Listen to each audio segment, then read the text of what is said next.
अगर मेरी आवाज़ में कोई भी इशू आए तो आप मुझे बता दीजिएगा। I will increase my volume. Reason being that कि बगल में लाइब्रेरी है बिल्कुल, तो वहाँ पे शोर ना जाए, तो हमें थोड़ा लिमिटेड मैनर में धीरे बोलना होता है। And that is again a demo lecture for you all.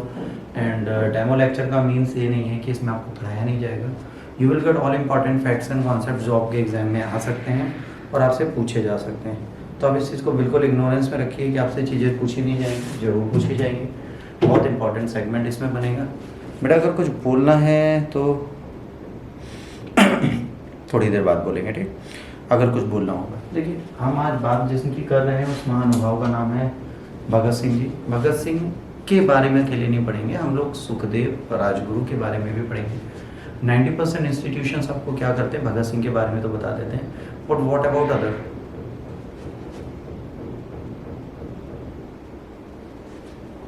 ठीक, अब चलिए इसको पढ़ना स्टार्ट करते हैं। ठीक है, भगत सिंह के बारे में अगर बात करेंगे तो भगत सिंह की पूरी फैमिली आपके सामने यहाँ पर है। इस भगत सिंह की फैमिली के अंदर ये इनके पिताजी हैं जिन्हें किशन सिंह जी बोला जाता है। ये इनकी माता चाचा हैं जिनको अजीत सिंह जी बोला जाता है। अजीत सिंह जी इनके चाचा थे। ये इनकी मदर है विद्यावती जी।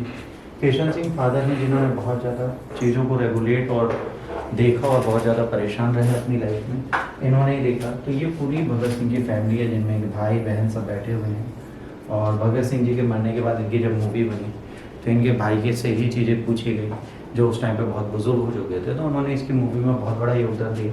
और अगर आपको भगत सिंह को सीरियसली देखना तो एक अजय देवगन की मूवी है the legend of Bhagat Singh. Legend of Bhagat Singh में भगत सिंह को बहुत अच्छे से क्रिएट किया गया, उस इवेंट को उन्होंने सच में किया। तो अगर कभी आप देखना चाहें तो मार्टियर डे के दिन उसको देख सकते हैं। अगर आज आप चाहें तो लेजेंड ऑफ भगत सिंह देख के अपनी लाइफ में बहुत कुछ इनसे सीख सकते हैं। भगत सिंह आज हम क्यों पढ़ रहे हैं उसका सिंपल सा रीज़न है कि ये इसलिए इम्पोर्टेंस रखते हैं बच्चों क्योंकि ये अपनी आइडियोलॉजी के साथ जिए तो अपनी विचारधारा अपनी आइडियोलॉजी के साथ जिए। इनकी एक आइडियोलॉजी और विचार थी जिसके साथ ये हमेशा जिंदा थे। लोग कहते हैं सर भगत सिंह ही पढ़ाया जाता है, सुखदेव राजगुरु की नहीं पढ़ाए जाते। तो आज के जीवन में पढ़े लिखे लोगों का सम्मान है, ज्ञानियों का सम्मान है। आप कितने टैलेंटेड हो ये आपकी बुक्स और नॉलेज बताती है। जैसे अगर बात करें ये दोनों भी क्रांतिकारी हैं, इन्होंने भी बहुत कुछ किया, ठीक है, पर इनके बारे में ये पढ़ा जाता है भगत सिंह के साथ दो लोगों को और फांसी दी। क्या इनका जीवन नहीं था क्या? ये दोनों नहीं पढ़े जाने चाहिए? पढ़े जाने चाहिए। इनको लाहौर कॉन्स्पिरेसी केस में जेल में डाला गया। उसके बाद असेंबली में बॉम्ब फेंका, उसके लिए भगत सिंह को जेल में डाला गया। बाद में पता चला कि पुलिस ऑफिसर की डेथ हुई थी लाला जी के मरने के बाद, तो उसमें ये लोग रिस्पॉन्सिबल हैं, तो इन्हें फांसी दे देगी। तो ये तीनों फांसी पे गए थे। भगत सिंह बहुत अच्छी चीज़ बोल सकते थे, वे मुझे मार सकते हैं लेकिन मेरे विचारों को नहीं मार सकते। इन्होंने कहा था British government can kill me but not my ideologies and my plans. तो इनके आइडियोलॉजीज़ को कोई नहीं मार सकता। तो भगत सिंह इसीलिए महान है क्योंकि इनके आइडियोलॉजी को किल करने की पावर किसी के अंदर नहीं थी।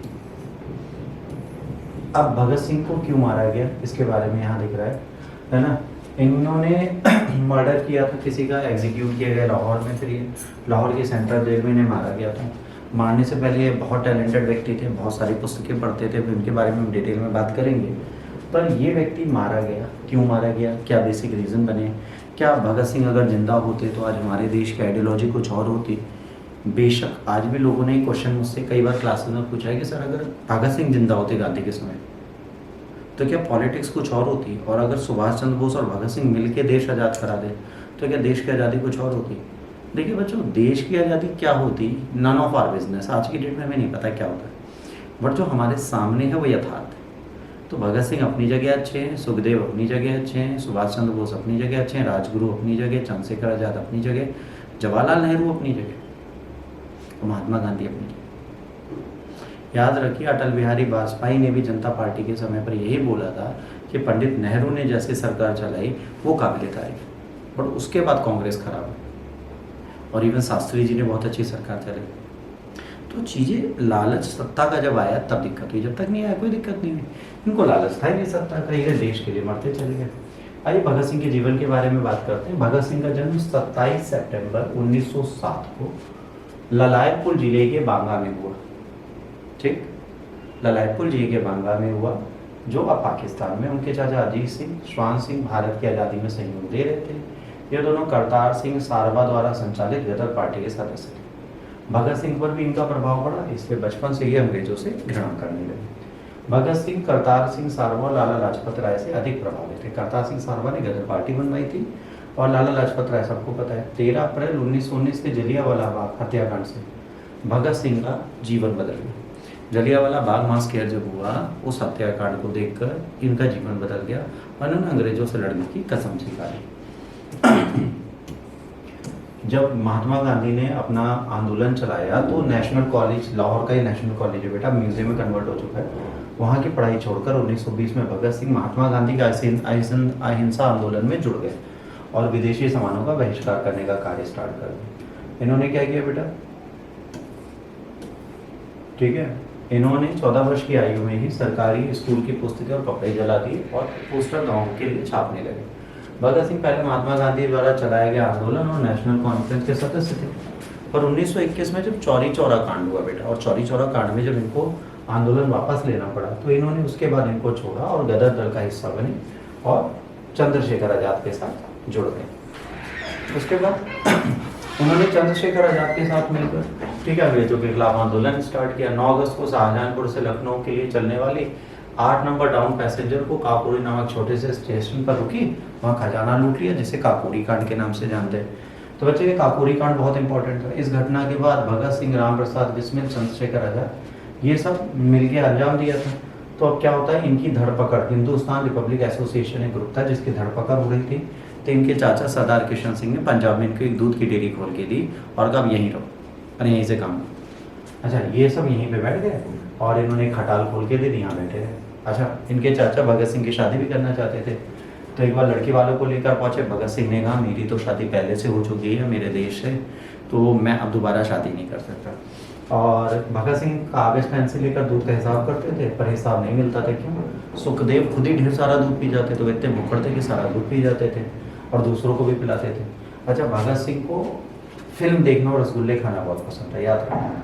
भगत सिंह फिल्मों के शौकीन थे, रसगुल्ले खाते थे। उनका फेवरेट एक्टर था चार्ली चैपलिन, उनके साथ रहते तो फिल्म देखने जाते थे, तो चंद्रशेखर आजाद को बिल्कुल पसंद नहीं आता था।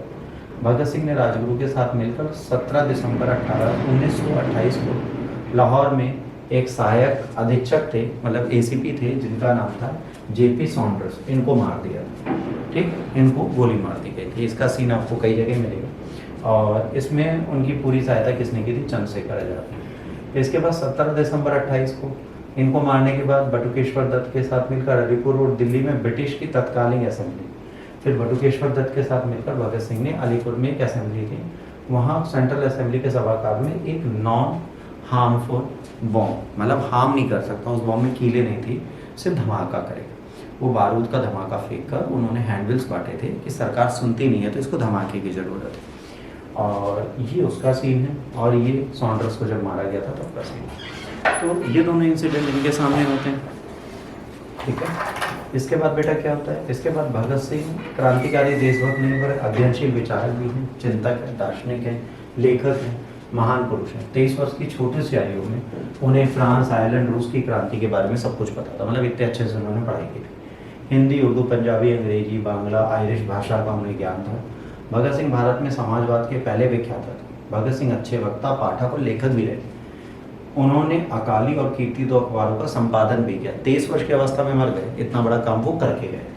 जेल में भगत सिंह 2 साल रहे। इस दौरान लेख लिखकर अपनी क्रांतिकारी विचारों को व्यक्त करते रहे। जेल में रहते हुए उनका अध्ययन बराबर जारी रहा। उस दौरान लिखे गए लेख, परिवार के लिखे गए पत्र आज भी उनके विचारों का दर्पण है, मतलब आज भी इन्होंने जो परिवारों को लेटर लिखे अपने, वो सब है। अपने लेखों से उन्होंने कई तरीके की पूंजीपतियों को बारे में बताया कि मजदूरों को कैसे शोषण करते हैं। इन्होंने एक पुस्तक लिखी है जिसका नाम है मैं नास्तिक क्यों। इसमें भगत सिंह के साथियों को 67 दिन तक हड़ताल पे रहना पड़ा। बाद में यतीन्द्रनाथ दास भूखे मर गए। उसके बाद ये हड़ताल खत्म होती है। उसके बाद ये 64 दिन के बाद फिर जब रहते हैं, 2 साल तकरीबन ये जेल में रहे। उसके बाद 23 मार्च 1931, मतलब आज ही की जो डेट है 23 मार्च, इसी दिन इनको इनके 2 साथियों के साथ, ठीक है, मार दिया जाता है। अच्छा, अब यहाँ पर एक चीज़ है, फांसी पे जाने से पहले बिस्मिल की जीवनी पढ़ रहे थे। अब ये जो वर्ड है, ठीक है, यहाँ पर कंफ्यूजन क्यों है? क्योंकि यूपीएससी जो है यूपीएससी इसमें डाउटफुल। अब देखिए क्या होता है, एग्जाम में यही चीज़ काउंट करती है। लोग कहते हैं बिस्मिल की जीवनी पढ़ रहे थे, कई लोग, पर ये बिस्मिल नहीं पढ़ रहे थे। अभी आगे बताते हैं किसकी जीवनी पढ़ रहे थे और वो मूवीज़ में भी दिखाई। तो बिस्मिल की जीवनी पढ़ रहे थे। और ये, हाँ ये याद रखना, बिस्मिल जो है सिंधी भाषा, सिंध का एक प्रांत है, वहाँ पर एक प्रशासक है भजन लाल, उनके यहाँ आर्ट प्रेस में छपी पुस्तक थी जो बिस्मिल की भगत सिंह के पास थी, परंतु उसे पढ़ नहीं रहे थे। ठीक, इसके बाद क्या होता है बच्चों, अब देखो यहाँ पर ट्विस्ट आता है। इनकी 3 पुस्तकें जो उन्होंने लिखी है, एक लिखी है why am atheist, jail diary, 2 young political workers. ये 3 पुस्तकें जो इन्होंने लिखी हैं, ये 3 पुस्तकें आपको हमेशा याद रखनी पड़ेंगी। ये 3 पुस्तकें आपसे एग्जाम में कभी भी पूछी जा सकती। अच्छा, जिस दिन ने फांसी दी जाने के लिए थी, लैनिन की किताब पढ़ रहे थे। लैनिन एक विचारक है, उनकी किताब पढ़ रहे थे, तो इनसे कहा गया फांसी में जाओ, तो कह रहे एक क्रांतिकारी को दूसरे क्रांतिकारी से मिल लेने दीजिए फिर जाएंगे। मरने से पहले कितने दिन रहे, तकरीबन 2 साल, 1 साल 350 दिन ये व्यक्ति जेल में काटता है, और इन दिनों को काटने के पश्चात ये जेल से वापस बाहर आता है। कहाँ पे, मृत्युशैया पे जाके, जहाँ पे बॉडी डाला दी जाती है, जलाने के बाद उसको जेल की दीवार से बाहर निकाला जाता है, और उस शैया पे उसको लिटाकर ज़बरदस्ती जला दिया जाता है, ताकि अंग्रेज उनके परिवारों को उनकी डेड बॉडी भी ना दे पाए। तो ये जेल से बाहर आते हैं अपनी फांसी के पश्चात। अब हम बात करेंगे इन 2 महान हस्तियों की, जिनके बारे में यूपीएससी में कोई भी टीचर पढ़ाने की कोशिश नहीं करता।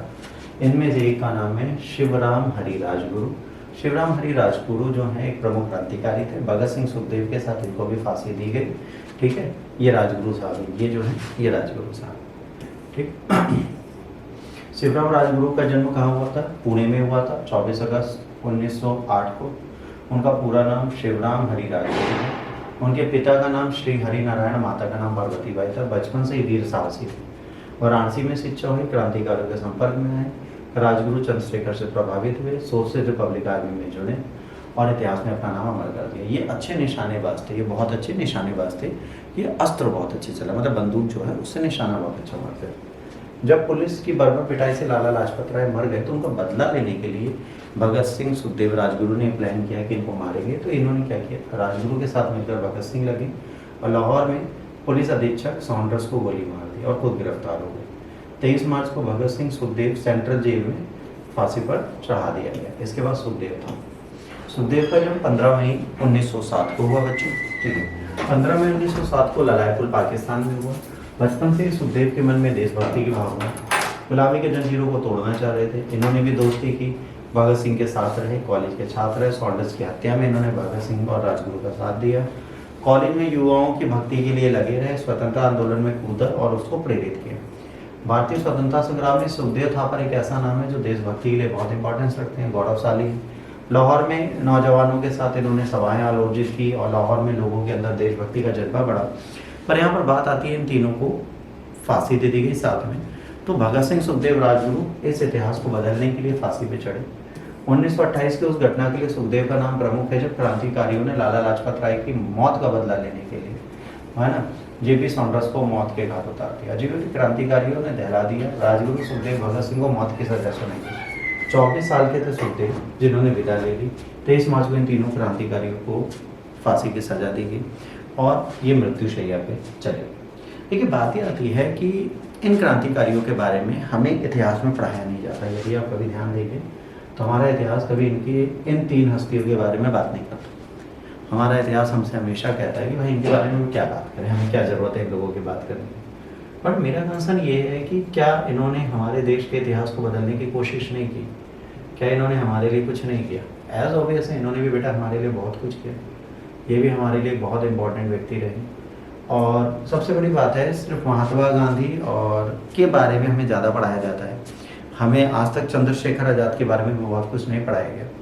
मैं आप लोगों से पूछता हूँ, जितने लोग वीडियो देख रहे होंगे बाद में, उनसे भी पूछता हूँ कि क्या देशभक्ति की कीमत वही है जो राइट पॉलिटिकल लीडर है, पॉलिटिकल पास से जाए, या देशभक्ति की कीमत वो भी है जो सही डायरेक्शन में हो?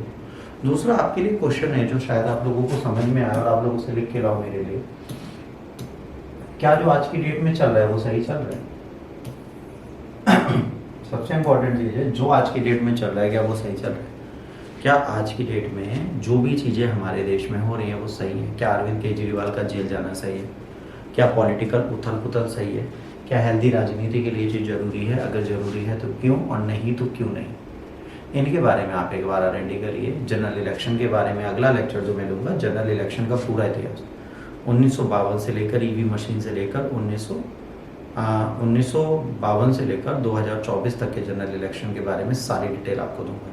कौन से इलेक्शन कमिश्नर थे, चीफ इलेक्शन कमिश्नर कौन से थे, कब बैलेट पेपर वोटिंग होती थी, कब ईवी वोटिंग स्टार्ट हुई, कब वीवीपैट की डिमांड हुई, पहली बार कहाँ हुआ, कैसे हुआ, इन सब की डिटेल्स भी आपको दी जाएंगी, क्योंकि ये प्री ओरिएंटेड फैक्ट्स हैं और ये प्रोबेबली इस साल पूछे जाएंगे। तो इसके बारे में आपको सब कुछ पता होना चाहिए। एंड बच्चे नहीं आएंगे, मुझे पता है, होली का फेस्टिवल है, लोग छुट्टी मना रहे हैं, तो बेशक वो छुट्टी मनाए, कोई दिक्कत नहीं। कल परसों नरसों 3 दिन आपकी छुट्टी है, बट नोटिफिकेशन पे ध्यान दीजिएगा, हो सकता है मैं आपको लंबी क्लासेस बीच बीच में दे दूँ। तो मेंटली प्रिपेयर रहिएगा। छुट्टियों का मतलब ये नहीं कि पूरी तरह छुट्टियाँ हैं, क्लास आपकी हो सकती है। और अपना ध्यान रखिए आप लोग, कोई भी डाउट हो तो अब आप लोग मुझसे पूछ सकते हैं।